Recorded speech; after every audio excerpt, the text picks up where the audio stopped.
All right, good morning, everybody. It's good to have you here. You are watching The Sweat, presented by DraftKings. I am Emerson Latzia, so here we go. For the next 55 minutes, we are going to do that thing you like, which is going to be a DFS and sports betting preview of tonight's MLB slate. We're going to do the same around NASCAR. We're going to do the same around the NFL, and that's where I'd like to begin, because all week long, we have been ranking, and by we, I mean our analysts, the top 10 fantasy players at the following positions, like quarterback, running back, wide receiver. Well, today, it's tight end. It's a specialty here with Pierce Dietrich and Jeff Ulrich. Now, typically, it's like they tell you to roster like a tight end 3, 4, like whatever. Really, we should be having them rank the bottom 10 tight ends around the league. But instead, it's going to be the top 10. So, Pierce, you're going to be up first this morning. Who are you taking as the #1 fantasy tight end entering the 2022 NFL season? Let's go. It's Mark Andrews, and it's not even close. Everyone can see the stats. Everyone that watched football last season knows that Mark Andrews is the best. Hollywood Brown is gone. The Ravens wide receiver core leaves a lot to be desired, so he's going to continue to be the centerpiece. He already was. He'll probably be an even bigger factor this season. Over 100 receptions last season, 1,300 yards, 9 touchdowns. And guess what? Now his offensive line is going to be healthy. His quarterback is healthy. The running backs are going to be healthy. That might free him up when defenses are focusing on the other weapons. We can see the numbers go up. He's as safe as they get, and he's got the volume, the touchdowns. It's Andrews. No one's close to him. Okay, wow. Jeff, he says it's not even close. If you had the #1 pick, would you have taken Andrews too? So, yes, but I definitely would not have said it's not even close, because it's very, very close. Travis Kelce is an absolute target machine, and that's obviously where I'm going with #2.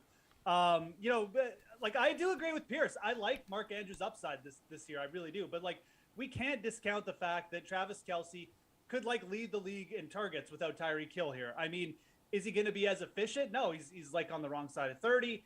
He's going to have more coverage attached to him. I get all these things. He's also attached to Patrick Mahomes and Andy Reid, who are just very, very good at their jobs. So I think Travis Kelce is a clear top 2. I think that there's a very discernible level here where we're 1, 2, and then everybody else. And I think that if you have Kelce ranked first, which is what most people do, he's going first in ADP, it's not outlandish or crazy. I think Pierce and I are the crazy ones. We're trying to obviously time this Mark Andrews breakout. He had a massive season last year, but Kelce is still the godfather until Andrews, knocks him off the perch here. There's no reason why you should be scared of Travis Kelce. He's just terrific at his job. He's really hard to cover for linebackers. He's going to get a million targets. So Kelce's the clear #2. But yeah, I unfortunately, I agree with Pierce. I would have had Andrews 1, 2. Okay, let's go to #3 here, Pierce. Hopefully it's a guy for anyone who's going to draft him out there, take him in DFS. Hopefully it's a guy who will score more than 1 touchdown. I love how Jeff says, unfortunately, he agrees with me. What's so bad about agreeing with me once in a while? I'm not the worst person on this planet. No, Julian Edlow. You're a great Edlow. person. You're just insane. I mean, yeah. Unfortunately, I agree with Jeff in these tight ends being impossible to guard. They're too big for cornerbacks, and they're too fast for safeties and linebackers, and Kyle Pitts fits that mold. And we saw that last year. Yeah, he's a tight end. He's going to line up as a tight end sometimes, but he's also pretty much a receiver. He's the #1 receiver for the Falcons. He might be the #1 weapon on this offense. Quarterback, yeah, there's a bit of a concern in Atlanta, but let's not pretend that Matt Ryan was great last season. Sure, Mariota or Riddle's going to be a bit of a step down, but ultimately he'll be fine. One of the concerns that you would have after his near record-breaking season last year is that head coach Arthur Smith tends to favor the run, but he also likes to get the ball to his tight end. Over a quarter of all pass attempts last season were to the tight end, and that number has increased for Smith over the last 3 seasons. I would expect that number to increase to maybe even a third of all pass attempts. I mean, who else do they have to pass the ball to? They might as well just relentlessly feed Pitts the ball. All right, this is the first controversial selection now in our tight end rankings. At #4, Jeff, you're going with a dude in Philly over guys like Kittle and Schultz and Waller? Yeah, no, I mean, I'm pretty big on the Philadelphia Eagles offense this year, and I think that Dallas Goedert is deserving of this spot. People have been talking about the Dallas Goedert breakout. Zach Ertz, I can't wait till Zach Ertz leave. Well, Ertz left, and Goddard had a pretty good season last year. He averaged 14 yards per reception. Again, just another player who is at the tight end position, impossible for linebackers to guard. He's great after the catch. And guess what? Like, I love A.J. Brown too, and A.J. Brown is going to draw all the attention off of Dallas Goedert. We saw a pretty good connection between Hurts and Goedert form last year. From week 7 on, Goedert got 6 or more targets in 7 weeks. So, like, the targeting went up for Goedert as the season went on. His play went up as the season went on. And I think that's going to carry right into this year. And I think you could even see a bigger spike because of the fact A.J. Brown is now on the Eagles, and the defenses can't just, shift over towards Goedert. They've got 2 great after the catch receivers. So 3 actually, if you count Devonta Smith. I think Dallas Goedert is in for a breakout. I have him ranked under Pitts as well, but I would put him in front of these other dudes. I think George Kittle is still just going to be fighting for targets, and Darren Waller as well. So give me Dallas Goedert for the breakout season of 4. All right, Pierce, there's no way you would have taken Goddard at 4, right? Unfortunately, being the lunatic that I am, I agree with Jeff. Wow. I don't think it's a stretch by any imagination. Pierce and I are such tight end bonding bros. It's not even funny. Seriously, I hope this season our producers have a plan for like you two just to do your special like tight end thing like week in and week out every Sunday. That would be incredible. It's what you basically have done every year anyway. Yeah, randos, guys without pictures. Those Yeah. are the guys that would make the roster. I love it, dude. I love it. Hey, so Silhouette fix. You got to take Kittle. Yeah, now, at 5. in season long, Kittle might not be the best guy here at number 6, just because he's more of a boom bust receiver. He has those massive games, and then he doesn't show up. He's a better DFS play. But if you get one of those boom plays during the playoffs, then you're probably going to win your league. He has just huge upside. We might see him fall off a little with Jimmy G gone. Jimmy G had the weak arm, and so he could lean on Kittle more, but we don't know. Jeff really likes San Francisco's offense. Trey Lance could be really explosive. It could open up Kittle more with a versatile, mobile quarterback. Those guys tend to get shadowed by linebackers and safeties. Well, linebackers and safeties tend to have to guard the tight end. So which is it going to be? You can't do both. And this could be a breakout year for George Kittle, even though he's already had one before. But now he's got a really interesting quarterback. Yeah, I mean, for number 6, it's not bad. Yeah. I mean, like, there's nothing better for a young quarterback like Trey Lance than a reliable security blanket at tight end. It helps when that tight end is one of the best here in the league. All right, so at number 6, we've gotten through the top 5. So number 6, where are you going here, Jeff? Yeah, and this is, again, this is pretty much my top 5 as well. I would have put Kittle in front of my guy here. And at number 6, it would be Dalton Schultz. And I'm not the hugest Dalton Schultz fan. I think that all the players taken in front of him and some of the players taken behind him are better athletes. But again, opportunity is everything in fantasy football. And Dalton Schultz, when we saw him get the opportunity last year, he produced. What's the opportunity looking like this year? It's actually looking better. Yep. There's no Amari Cooper. There's no Michael Gallup to start the year. This guy is locked in as the number 2 role here. I mean, he's going to get targets. He's probably going to be on pace to break the target pace that he set last year, which was extremely high. So just as a pure volume producer, Dalton Schultz is just in a perfect spot. The Cowboys have a run game, so teams aren't just going to be able to defend against the pass. Again, like it's hard for me. Dalton Schultz is a guy I want to find an argument against because there are better athletes behind him, but it's just impossible for me to rank him lower than this. I think at 6, he's a very safe play. Again, we're talking about DFS and season long. I think Dalton Schultz, you take him in season long, he's just a plug and play. You're just going to get very consistent production. There'll be other better spike week targets like we mentioned with Kittle, but for season long Dalton Schultz, I expect we'll probably push for top 6, maybe even top 5 tight end by the season end. Yeah, it helps too that he was one of Prescott's favorite targets there in the red zone, not to mention tied for 5th among tight ends in the league in receptions of 10 plus yards. So that's more points for your DFS and season long lineups. Coming up next here, Pierce, you got a guy who maybe Devontae Adams could eat into his production a little bit. Darren Waller is in the opposite situation of Dalton Schultz. We could see Waller's opportunities go down. So which is it going to be? Is Devontae Adams going to eat in, or is that going to free him up? Yep. So that he has more opportunities with less defenders on him. Both can be true. He can lose opportunity, but also get better opportunities and still score fantasy points. Waller's never really been a big touchdown threat for the Raiders or optional. Only 14 touchdowns in his time with Las Vegas. Well, now in the red zone, it's going to be pretty tricky. Teams have to guard Adams. You've got a possession receiver and Hunter Renfrow flanking him. Waller is obviously the volume won't be there, but in previous seasons, he was the main target. He received much of the attention from the pass defense. They can't do that now. So volume could go down, but he could be a lot more efficient and still be one of the best among this tier. Now, he can't compete with the top 3 tight ends, but among this tier, he can definitely be at the top of it. I mean, hell, in the previous 2 seasons, he's had at least 1,000 receiving yards and 12 touchdowns. Jeff, coming up next, you got Zach Ertz, who, especially in the first 6 weeks without DeAndre Hopkins, could be a huge start to the year for him. Yeah. And again, this is very much like a Dalton Schultz pick. Again, like we're basically just repeating a lot of what we said against for Dalton Schultz at 8 here. But Zach Ertz averaged 9 targets a game over the last 6 games with the Arizona Cardinals. I mean, and that was with a fairly full complement of receivers. Now, like Rondale Moore is there, AJ Green is obviously going to get mixed in, but like Zach Ertz built a connection with Kyler Murray.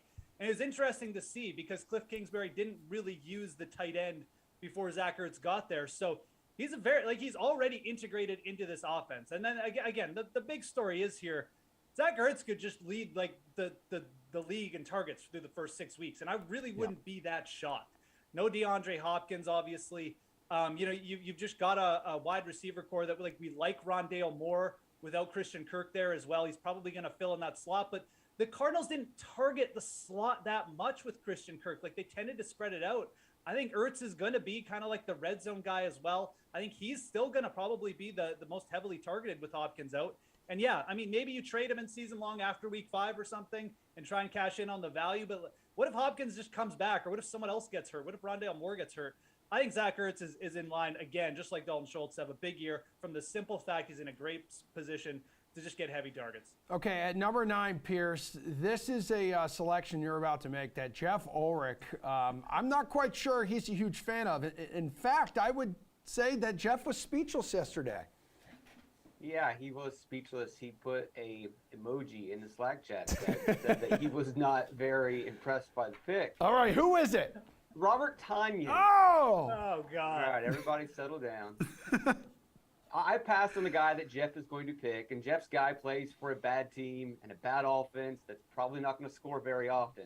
I would much rather have the tight end for the good team that's going to score often and have more touchdown opportunities.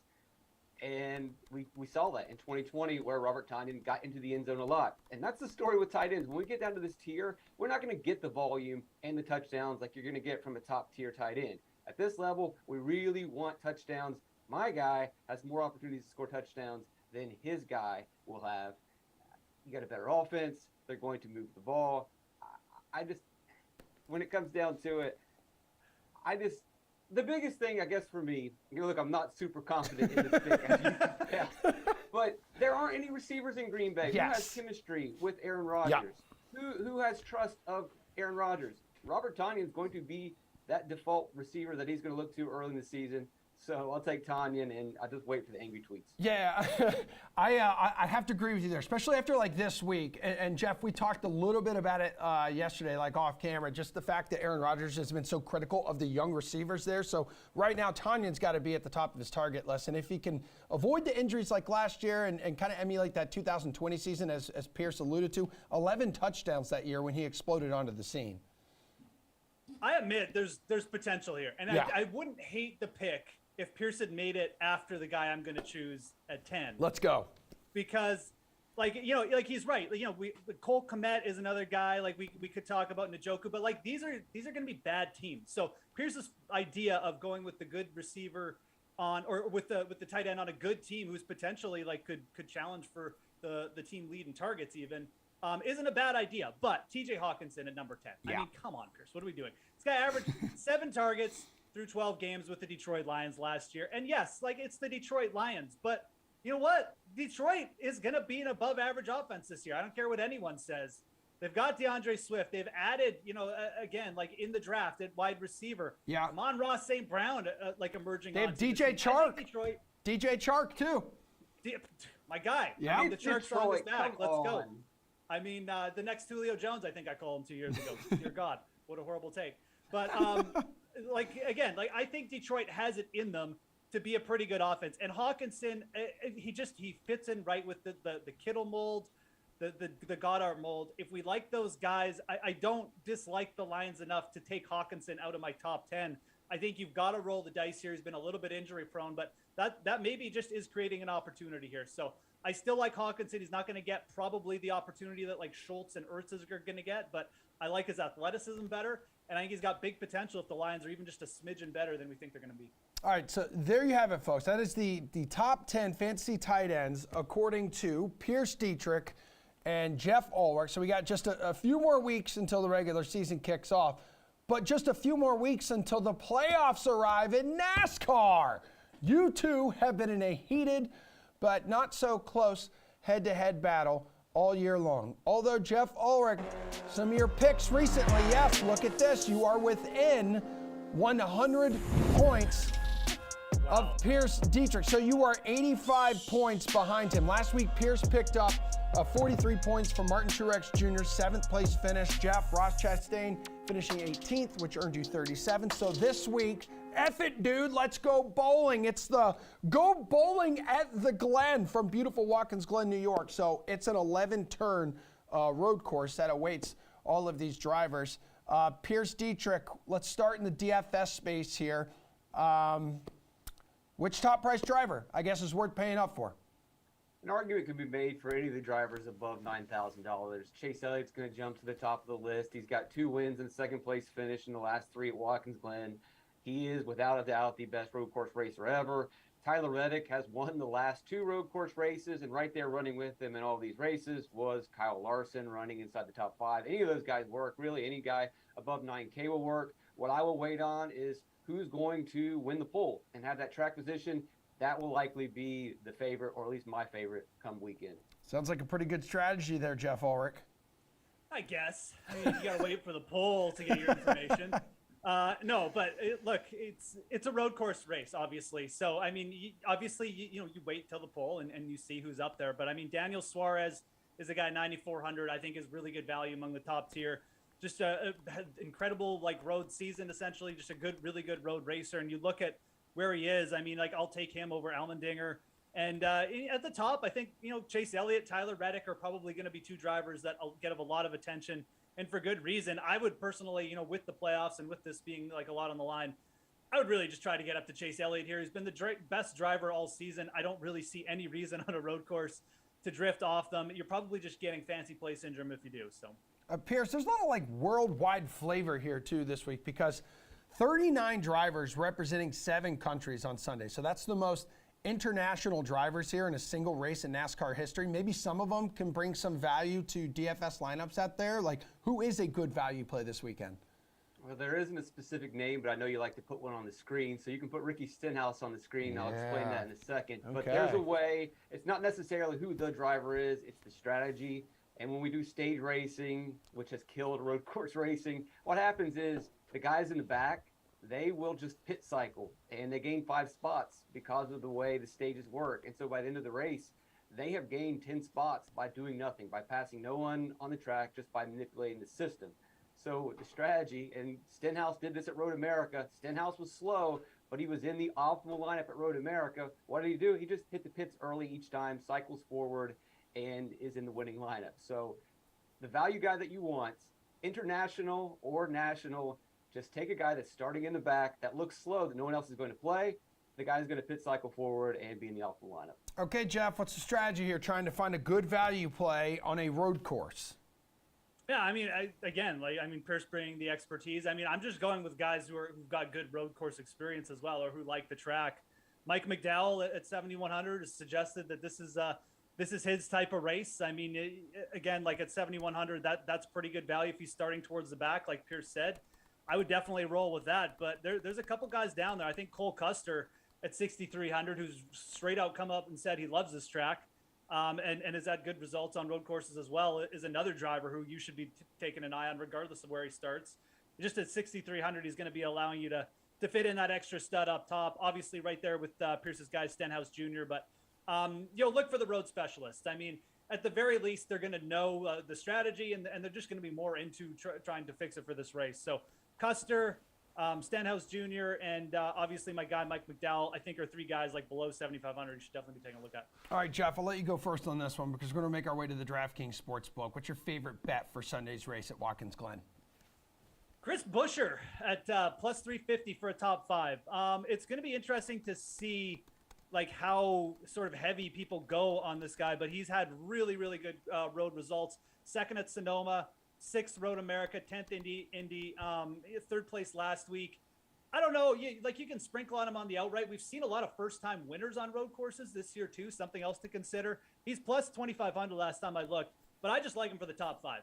I think that's a very fair number for a guy with that good road course results. Plus 350. That's where I'm going to go for my bet. All right, where are you going here, Pierce? Hendrick Wynn plus 200. If you want to go a step further, Elliott Larson in the top 5 is plus 330. If that's not a good enough return at plus 1,200, you get all the Hendrick drivers inside the top 10. I'm not as bullish on that one. And another bet to look at, which is really interesting, is Toyota 1 and 2 plus 3,000. Yes, Woo. Toyota and JGR in particular has struggled at the road courses this season. But if you make this bet now and they unload with fast cars, maybe they have figured out what the problem is with their speed. You are looking really good. I mean, to get plus 3,000 for 1 and 2 Toyota, I mean, that's COWBOYS, Martin Truex Jr. These are elite drivers.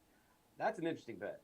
All right, this is the moment of truth here. Let's go ahead and lock in your picks for our season-long fantasy standing. So, Pierce Dietrich, I know you're a little nervous. Jeff Ulrich is kind of closing the gap here, and who knows? Maybe on a road course like this is where he can really break away and close the gap even further. So, who is your favorite DFS play this week for the Go Bowling at the Glen?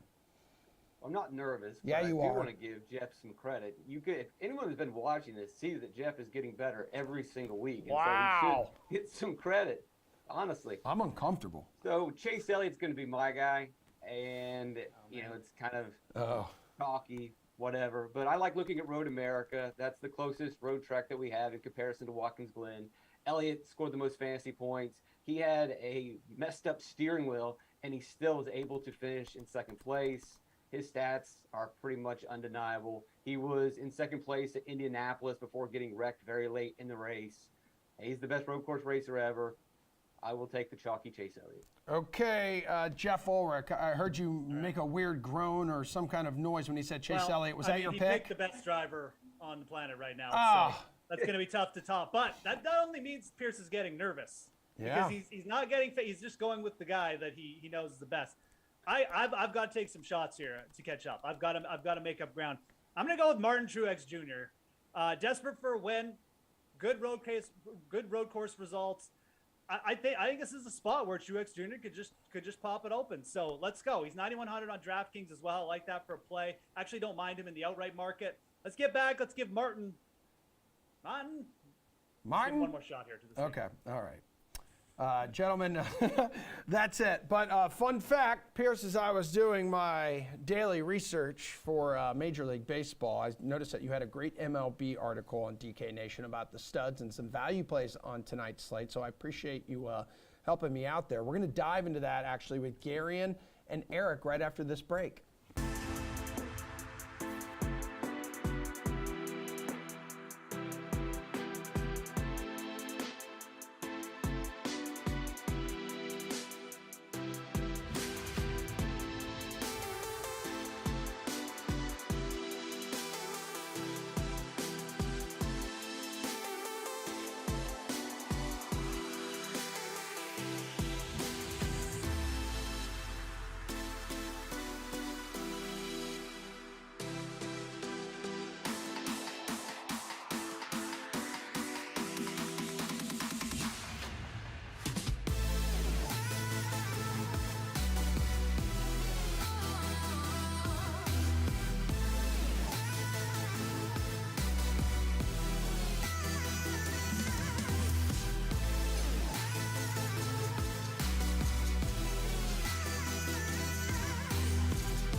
Alrighty, everybody. Let's see. We're talking baseball right now. Our first of 2 baseball segments in this show. So who to pay up for in DFS on the 14-game main slate tonight. We have Eric Halterman of RotoWire. We have Garion Thorne, DraftKings contributor. Top of the morning to both you guys. So Garion, who is your pitcher north of $8,000 tonight that you're 100% going to roster? Well, the Padres keep playing the Nationals. So it's been pretty easy to just basically pencil in whichever pitcher is starting for the Padres. Worked pretty well last night until the 9th inning for you, Darvish. But let's go back to the well with Blake Snell, who's been arguably the best pitcher in baseball the past 3 weeks. Blake Snell, his last 5 starts, .94 ERA, backed up by a 1.38 FIP, and a 35.5% strikeout rate. We've seen flashes of this with Snell the last couple years. He's never really put it all together across a full season since that American League Cy Young Award he won. But this is something he's very capable of. As long as he's putting the ball relatively close to the strike zone, which is a major issue for Blake Snell, he's one of the best fantasy pitchers in all of baseball. So going up against a Nationals team that has just an 86 WRC plus across the last 2 weeks, I think he should probably be the highest priced pitcher on this slate. So I'll take the little slight discount at 9,300. Yeah, it helps Nationals have sunk into the bottom 5 and runs scored too. Eric, where are you going? I'm going the exact same place. I think Gary and I often have similar intuitions on this show. Definitely today. Although with Snell, it's as much about all the good things he's done that Gary laid out as me not trusting the rest of the expensive pitchers. Of the guys over 9,000, we've got Shane McClanahan, who's been a little down lately, hasn't struck out more than 4 batters in his last 3 starts. Aaron Nola faces the Mets. Chris Bassett faces the Phillies. Lance McCullers faces Atlanta. Alex Wood is in Colorado, and Kyle Wright faces Houston. So all these good pitchers that I like most nights, I'm scared of all of them. Snell, though, getting Washington, and again, a Nationals team at this stage of the year. They were already one of the worst offenses in the league, and now they don't have Juan Soto and Josh Bell. I like this matchup a ton, and I don't like any other expensive matchup. I'm a little bit worried that everybody's going to be on Snell, just like Gary and I are, but I can't go anywhere else if I'm paying up for a pitcher. Yeah, and he really has just been a different pitcher, too, since the start of July. In those last 8 starts, you guys have spit off a bunch of the numbers. So, Eric, right now, you got to save the people some money. Help us out with somebody on the mound that you would target under $8K. Yeah, I think I'd be looking to pair Snell with Patrick Sandoval here. He's at 7,200. We talked about matchups. How about the Tigers, who are the worst in Team WRC Plus since the deadline? I believe their team OPS is 569 since the trade deadline, which is not remotely nice at all. Sandoval is a guy that a lot of people liked heading into the season, and even though his ERA is actually better, it's down 20 points. His strikeout and walk rates have gotten a little bit worse. He's not necessarily somebody I'd be excited against other rosters, but against a team like the Tigers, it's just been a sad season in Detroit. It's been particularly sad lately. Sandoval's been a bit streaky, but a 2.25 ERA over, I believe it's his last 3 starts. He's pitching better lately, and there's no better matchup right now than the Tigers to keep that run going. All right, who do you like here, Gare Bear? Under 8K pitching. Yeah, there's some interesting, like, quote-unquote value plays in sort of the, like, 7K tier. And then even, I know we can't answer this for the purposes of this specific question, but, like, right above 8K, like Kevin Gausman at 8.2 is kind of a weird price point for someone who's been as good as he's been all season long. That would be cheating. That would be cheating. I'm not saying I'm going to answer Gausman, although we've got some nice Gausman B-roll going here. I can talk about him for a second. Yeah, but, go ahead. Someone who has an amazing FIP, et cetera, et cetera. There's 2 guys I'm looking at in this 7K tier. The first one is Tyler Anderson, who is $7,900. Anderson has been fantastic for the Dodgers. Just another one of their reclamation projects that has worked out absolutely perfectly. 2.81 ERA, 3.19 expected ERA across 20 starts in 2022. The only real knock you could have on Anderson from a DFS perspective is he hasn't been the same kind of strikeout pitcher he's been in past seasons. However, you would hope that a matchup with the Marlins would maybe change that, considering the Marlins not only have the highest strikeout rate against left-handed pitching in all of baseball, but they're significantly higher than the second place team. They're at 28.4% for the season, and it's only getting worse as they continue to call up AA and AAA level players to fill out their 26-man roster. They are also dead last in WOBA and WRC plus against Southpaws for the season. So I think Anderson is in a really nice spot. And if you want to save a little bit more money, I also like Graham Ashcraft against the Pirates. Ashcraft is just someone I kind of have like a man crush on this season. Throws really, really hard.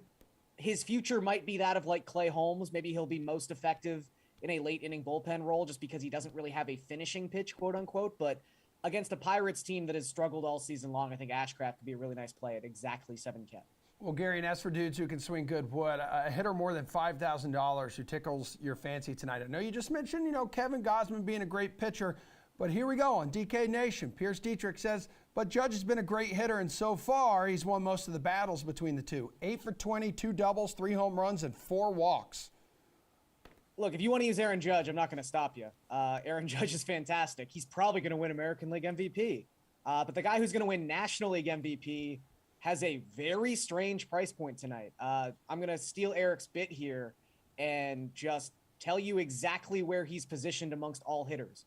Paul Goldschmidt is the 11th most expensive hitter on this slate. Wow, yeah, $5,800. That makes no sense. Why did Paul Goldschmidt's salary go down one iota, let alone $400 or $500 from where it sat in St. Louis's last series? One, he's been the best hitter in the National League all season long. Two, he's going up against a rookie left-handed pitcher who has not been able to strike out anyone in the 3 starts he's made so far for the Diamondbacks, that being Tommy Henry. I mean, I feel like I regurgitate these Goldschmidt stats weekly on the Sweat, but here we go again. 430 batting average with a 407 isolated power against left-handed pitching so far this season. Goldschmidt under 6K against a lefty is a gift you don't often get from DraftKings. All right, Eric, talk to me, dude, here about a hitter more than $5,000. Goldschmidt's my top guy as well, for Wow. all the reasons Garion laid out. Yeah, we need to communicate and start arguing more before the show, I think. Or else Garion just picks all the best guys and sticks me with, I guess, just repeating everything he said. I support you. I blame Emerson because he picks the order who answers the questions. True. That's Next actually time I true. get to go first every time, and Garion looks bad. Okay. I will, but as Gary mentioned, Tommy Henry, who's Paul Goldschmidt's facing, it was basically a fringe prospect at best. One more strikeout than walk this season. Wasn't very good at the AAA level. His ERA was respectable, but the strikeout and walk numbers were terrible. Goldschmidt already seemed to be playing over his head before the break with a 183 WRC plus. It's a 231 since then, second best in the league. 9 homers since the break as well, second most in the league. He's been on fire. If you want to be not like Gary, and I guess you go with Juan Soto, who's got a nice matchup against Paulo Espino and his former team, costs $300 more. I think Goldschmidt, you're getting a better deal, an even better matchup. But if you want to differentiate yourself, if Gary and I are, thinking the same as everybody else in the world right now, maybe go with Soto as your expensive buy. Well, here we go, Eric. I'm going to let you go first here. So a hitter under $5,000. Let's go with Lamont Wade Jr., 2,400. He's led off for the Giants against 4 of the last 5 righties they've faced. And he'll probably do so again here. And he'll do so in Coors Field. And he'll do it against Jose Urena, who I think a lot of people might be surprised to learn is still a Major League pitcher in a Major League starting rotation, no less, if you count the Rockies as a Major League team still. Urena, 4.80 ERA on the season, which would actually be the first time he's finished with an ERA below 5 since 2018. And all his ERA estimators start with a 5, so I'm not sure he's going to accomplish that feat. Barely more strikeouts than walks this season. Wade, he's only hitting 195, but he's only played in 44 games this season due to injuries, and he has a 179 BABIP. So once more of his batted balls start falling in, that number should rise. But even despite that low number, he still has a 117 WRC plus, the exact same number he had as last year. This is a guy who I think could easily be $3,500 without the matchup and the park here. I think you're getting him not quite half off, but pretty close to it tonight. Gary, and where are you going for a cheaper bat? Yeah, I will say, to pick up where Eric left off, a lot of left-handed bats in the Giants. Really good spot tonight. Jock Peterson is just $3,900. Hasn't hit a home run since June 25th, which is crazy. Seemed like he hit 17 home runs in like a 2-week span, and that's been most of his season. But especially at Coors Field tonight against Urena, who struggled against left-handed batters all season long. Feels like Jock could maybe break out tonight and finally end that pretty dubious streak he's been on. Just to differentiate a little bit and pick another team, Sean Murphy has quietly been like the hottest hitter in baseball across the past 2 weeks.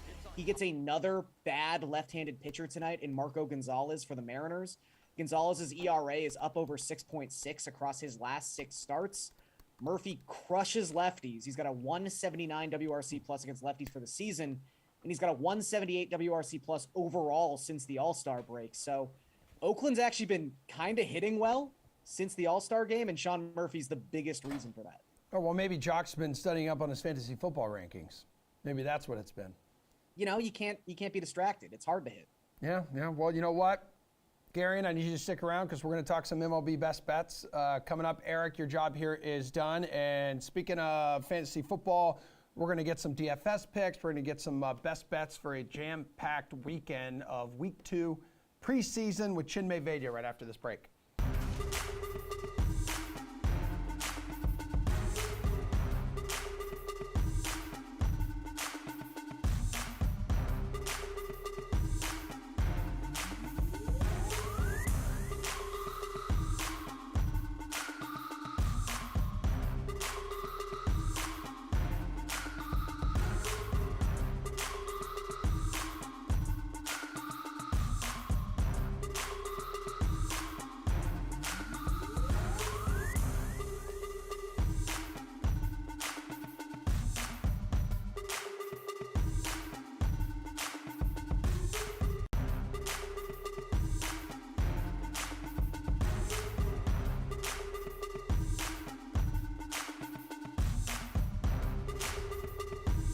All right, in 20 days, the NFL regular season will arrive. Week 2 of the preseason is underway. It started last night. We got 3 more games tonight. There's just a bunch of them on Saturday and Sunday. And then on Monday, we have a Monday night football game tonight. Samir Daouk, let's get into some DFS and sportsbook picks from our guy, DK Nation's Chinmay Vaidya. I say Samir because Samir's behind the camera.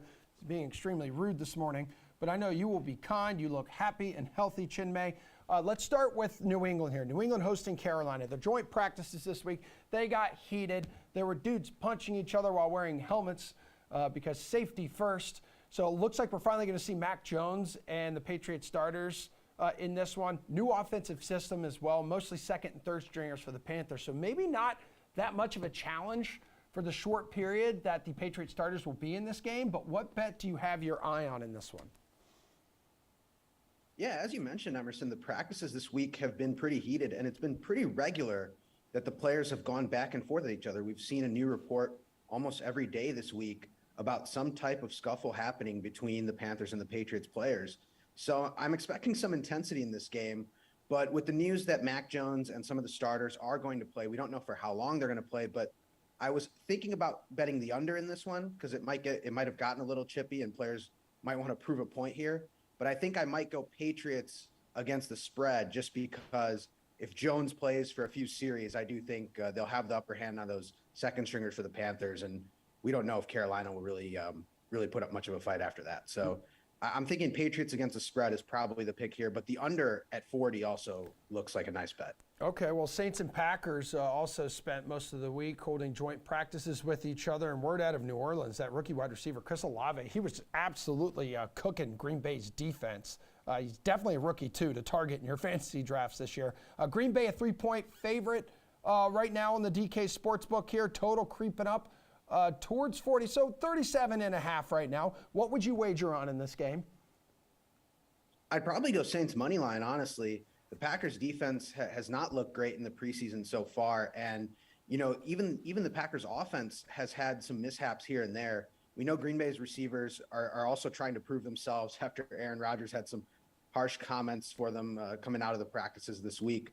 So there will be some better offensive showing, I think, from Green Bay in this one. But I'd go Saints money line. New Orleans looks, you know, from all indications, like you mentioned, like they're going to have a strong offensive showing here. And the Packers defense has not been great so far in preseason. So I would go with Saints money line here. And then we can look at Texans taking on the defending champs in the Rams, but don't expect to see a lot of starters in this one. Looking at numbers, Houston's favored by 2.5 Lowest total of the night, so 37 right now. What's your best bet for this game? This is probably the toughest one to call because, again, you just never know who's really going to show up in these games and who's going to play. The Texans looked solid on both ends in their opening preseason game, but again, we don't know how much run these guys are going to get again, as Lovie Smith has said that he's going to, juggle some of these guys around.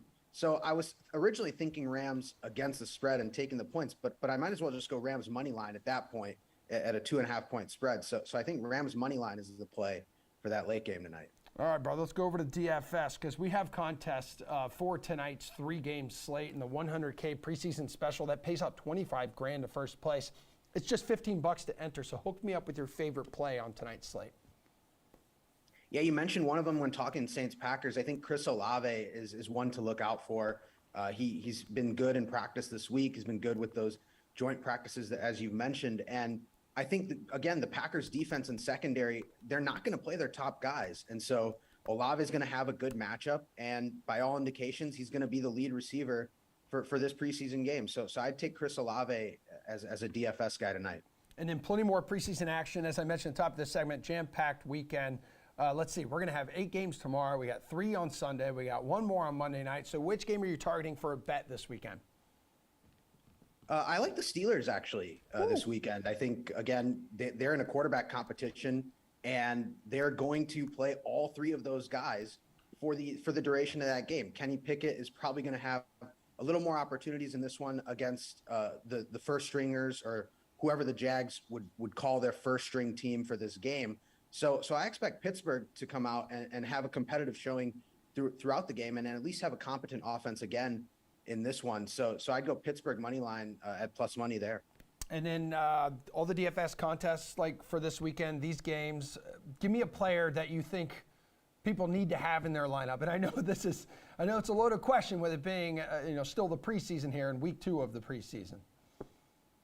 Yeah, a guy who's getting a lot of hype and had a good showing in the first week of the preseason. That Steelers game is where I'm going with this. George Pickens, the receiver, has done everything basically expected of him by the Steelers and looks amazing at this point, even though, it's preseason game. So, temper those expectations in terms of the regular season production so far. But in the preseason, he's looked amazing. So I would go with George Pickens. And that the quarterback play is going to be there with all 3 of these guys, vying for that starting job. So I go Pickens as a DFS guy for the weekend. Yeah, Chinmay, your job here is done. That was excellent. It was concise and beautiful, but I need everyone to hang out because we're going to wrap up this show with MLB Best Bets when we come back.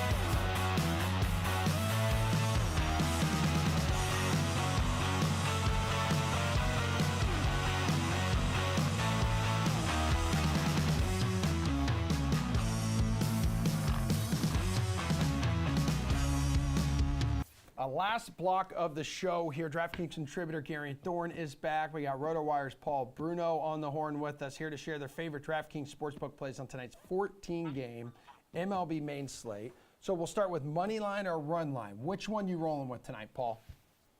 Look, the Tampa Rays are looking like the hottest team in the AL East all of a sudden, winning 5 of their last 6. On the flip side, the Royals are headed in the opposite direction, losing 6 of their last 7, and with one of the weakest offenses of the majors this season.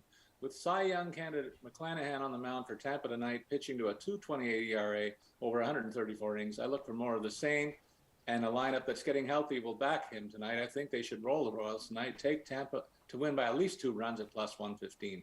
Then over in the National League, got the Braves and the Astros in a high-profile matchup in Atlanta tonight, and the pitching matchup here has me leaning toward the home side. Kyle Wright's got 6 quality starts in his last 8 outings. That's 49 innings where he's got 37 strikeouts versus only 11 walks. I like that ratio. Meanwhile, McCullers is only making his 2nd start for the visitors. Both teams' offenses are rolling, but I expect Wright to cool down the Braves' attack. Take Atlanta -1.5 for the 155 payoff. Gary, and hook me up, man. Well, I mentioned in the first segment that I like Graham Ashcraft. It's enough to make me almost want to watch this bet tonight, which is lunacy. I'm going to take Reds money line against the Pirates at -115. This just seems like a pitching matchup that really favors the Reds. I mean, Ashcraft is a 3.13 ERA going back to the All-Star game. That's across 31 and 2/3 innings, so a pretty decent sample size. He actually has the 6th highest average fastball velocity in all of baseball. That's kind of the prospect we're dealing with here with Ashcraft. I mean, it's in the range of like Sandy Alcantara and Shohei Ohtani. Again, hasn't been able to generate the swings and misses of either of those two guys, but I like Ashcraft a lot. And the other sneaky thing about him is he has pretty serious reverse splits. Righties have had success against him this season, but he has shut down lefties to the tune of a 231 slugging percentage and a 228 WOBA. That's important tonight because the Pirates are loaded with left-handed bats. They actually have the 2nd most plate appearances by left-handed hitters against right-handed pitching of any team in baseball this season. So you're going to get a lot of advantageous situations for Ashcraft. And then you've got Bryce Wilson on the other side, who has a 6.79 ERA as a starter this season. So I think the Reds, even down Joey Votto, are going to be able to take advantage of this tonight. They should be much heavier favorites, even on the road against the Pirates. All right, looks like Giants-Rockies, highest total as of right now. Not a shocker there in Colorado at 11. So, Gary, what's a game or team total that you'd like to target? I'm going to go with team total. Okay. I'm going to talk about the Cardinals here, who are arguably the hottest offense in all of baseball. Their team total is set at 4.5 runs tonight against the aforementioned Tommy Henry, who, again, I just don't really have a lot of love for. Henry has started 3 games so far this season, and while he survived at Coors Field, while he was able to shut down, again, a Pirates team that has a lot of left-handed bats, so it's advantageous for him as a lefty in that spot. This is not the kind of matchup you want to have if you're only striking out 12% of the batters you face. The Cardinals in August have the highest WRC plus at 147, WOBA and slugging percentage in all of baseball. Against lefties for the season as a whole, they are the only team with an OPS above 800. And surprise, surprise, they also lead in WRC plus for the season at 128 against Southpaws. So I think the Cardinals, who are red hot right now, are going to be able to put up a lot of runs off of Tommy Henry. Yeah, they've scored at least 5 runs in their previous 4 games, including 13 in Thursday's win over Colorado. And Henry, it's just his 4th career start. So, Paul, what direction are you going in here? I'm looking at Yankee Stadium tonight. We have 2 of the teams that have been among the worst in the American League over the last 3 weeks. Kevin Gossman's been one of the more consistent starters for the Jays with 7 quality starts in his last 9 outings. He has 62 strikeouts versus only 10 walks in that stretch. He's also kept the lid on the home runs allowed with only 7 on the season in 122 innings pitched. Meanwhile, Jameson Taillon has faced the Jays 4 times, allowing only 5 earned runs over 22 innings pitched this season. Kind of owns them a little bit, and I expect more of the same from him too. I think these numbers point to a pitcher's duel, so I'll take the under 8-run total here. In the National League, I got the matchup between the Mets and Phillies on my mind. They met in a 3-game set last week, and the run total fell way short of tonight's run line, which is set at 7.5. I expect more of the same with the fact that both offenses have struggled over the past week. The Mets scoring 19 runs, and the Phillies only 17 in the last 7 games for each club. And for the Phillies, 11 of those runs came in 1 game. They've been shut out 4 times in the past week, for crying out loud. Add in the fact that today's starters have both been stingy, with Bassett allowing no earned runs over his last 20 innings pitched, and Nola only 3 earned runs over his last 20. I take the underside here as well. Guys, since May 17th, the Orioles have the best record in the AL East. So I think it's time to put some respect on their name. And, Paul, you mentioned a couple pitchers there. Give me a pitcher prop that you have on your betting card tonight. I'll give you a couple of them. Go back to Gausman. He's going to baffle the Yankees with only his 2nd appearance against the Bombers tonight. They don't know a lot about him of late, aided by the fact that a couple of the Yankees' big power bats, Judge and Donaldson, are in extended slumps. I say he goes over the 6.5 strikeout prop to win a bet there. And I like the Phillies offense continuing their struggles that I've seen out of them in the past week, and continuing tonight against Aaron Nola, who struck out at least 7 batters in 5 of his last 6 starts. That means a win on the 6.5 prop bet is in the offing here too. All right, Gary, and I just mentioned the Orioles. I'm looking at Jordan Lyles, over 3.5 strikeouts. I mean, like, hey, could be worth the juice there against the Red Sox, though. Lyles is someone I just don't really understand, for being perfectly honest. I keep looking at his stats this season. Some days I expect them to be better. Some days I expect them to be worse. I kind of just want to stay away from this game entirely. You could maybe rope me into the over. I think Cutter Crawford has struggled with LHBs all season long. The Orioles have a lot of good left-handed bats at the top of that lineup. So if we're still talking totals, maybe over in that Baltimore-Boston game. Okay. But in terms of a pitching prop, I'm going to go to Seattle. And let's talk about Marco Gonzalez, who has just been absolutely terrible his last 6 starts. A 6.69 ERA within that span of time. He's giving up 1.8 home runs per 9. Gonzalez's whole thing at the major league level is he eats innings. So it's a little risky to take the under 18.5 outs recorded prop tonight against Gonzalez, particularly because the Athletics aren't exactly held in the highest esteem as an offense. However, since the All-Star break, they actually have the 12th best WRC plus in baseball at 105. I mentioned Sean Murphy's been hitting the ball really, really well. There's been some other guys there too, Seth Brown. A lot of these bats, and they've been better against left-handed pitching all season long than they've been against right-handed pitching.